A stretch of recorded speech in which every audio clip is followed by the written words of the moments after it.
All right, Kevin, the wind out there is what I noticed most. I didn't even notice the temperatures because it was just so darn windy. It's so windy. Well, it's windy and warm. We're in the 50s right now. We're going to stay there overnight. Our storm will arrive tomorrow during the day, and it's going to bring a change. How about Dan McIntosh's shot from Cottonwood Heights?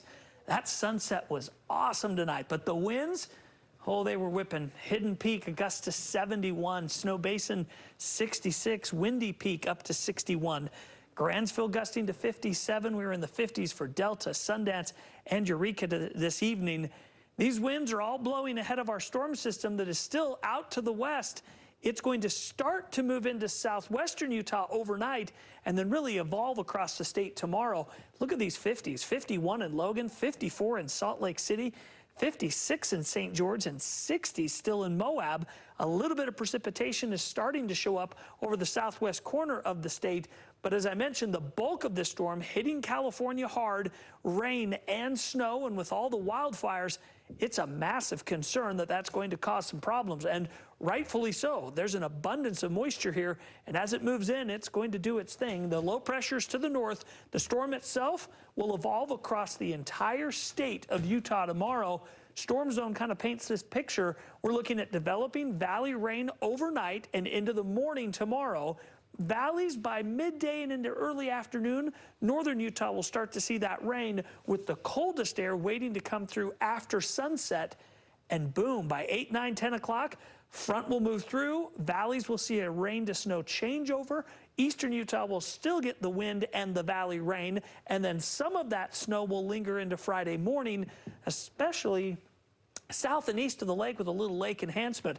It all goes out Friday night. But look what happens early Saturday in central Utah, and then afternoon in northern Utah. Another round comes through. That one's colder. It's got more snow. So how much water before the snow changeover? Generally, I think 1/4 to 1/3 of an inch in the north, a 1/2 inch plus in the south. St. George will never go over to snow, but the valleys of the Wasatch will. By tomorrow evening, after dark, a 1/2 inch to 2 inches in the valleys, 2 to 4 on the benches. The northern and southern mountains get 1 to 2 feet out of this storm, and that snow is going to linger into early Friday morning. Storminess tomorrow will be developing throughout the day, so look for that valley rain and mountain snow really evolving from west to east and from south to north. Beaver's going to 49 tomorrow, St. George 55. We're going to actually stay in those 50s all night long, and then we'll cool into the 40s once the actual storm and cold air get there.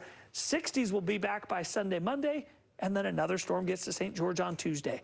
Northern Utah, very mild overnight. The winds will continue. We're talking temperatures upper 40s and 50s. Those highs will actually be the overnight temperature, and these lows will be the afternoon and evening temperature. Once the cold air gets here, that will convert the valley rain to snow tomorrow night and linger into Friday morning. More rain and snow on Saturday, and then another one Monday night into Tuesday. Tomorrow's travel, wet by afternoon. The morning, not so much, but by afternoon, wet, and by evening, snowy. Okay, lots to take in. Yeah. Thank you. You bet.